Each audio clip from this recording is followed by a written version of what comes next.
টি-20তে এখনো অনেক পিছিয়ে বাংলাদেশ। এই ফরম্যাটে ভালো অবস্থানে যেতে ঘরোয়াতে ভালো উইকেটের পাশাপাশি ক্রিকেটীয় সংস্কৃতিতে পরিবর্তন জরুরি মনে করেন মোহাম্মদ মিঠুন। আমিরাতের বিপক্ষে পারভেজ ইমনের সেঞ্চুরির প্রশংসা করে বলেছেন, পাওয়ার হিটিংয়ে ইমন অন্যদের চেয়ে আলাদা। টি-20তে দ্রুততম সেঞ্চুরি, শর্টার ফরম্যাটে দ্বিতীয় বাংলাদেশি সেঞ্চুরিয়ান। টাইগারদের হয়ে সর্বোচ্চ 9 ছক্কার রেকর্ড। আমিরাতের বিপক্ষে একাই ম্যাচ জিতিয়ে স্পটলাইটে পারভেজ ইমন।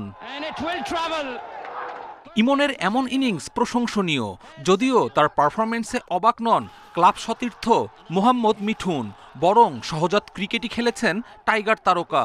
মত তার, ও পাওয়ার ক্রিকেটটা খেলতে পারে। আপনি যদি ওর শর্টসগুলো দেখেন, অন্যান্য ব্যাটসম্যানের থেকে ওর শর্টসগুলো একটু অন্যরকম। আমি মনে করি এখানে অন্যান্য ব্যাটসম্যানের সাথে ওর তফাৎ।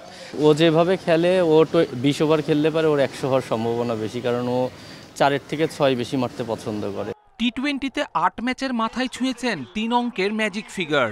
মিঠুনের মতে লম্বা ইনিংস খেলার যোগ্যতা রাখে ইমন, তবে দীর্ঘ 9 বছর পর সেঞ্চুরিয়ান পাওয়া বাংলাদেশ ক্রিকেটের ব্যর্থতাও বটে।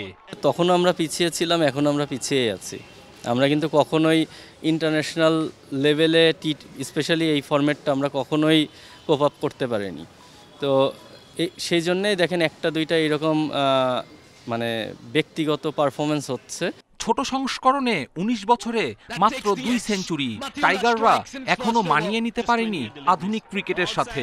এর দায় শুধু উইকেট নয়, ঘরোয়া ক্রিকেটের সংস্কৃতিতেও পরিবর্তন না আসা।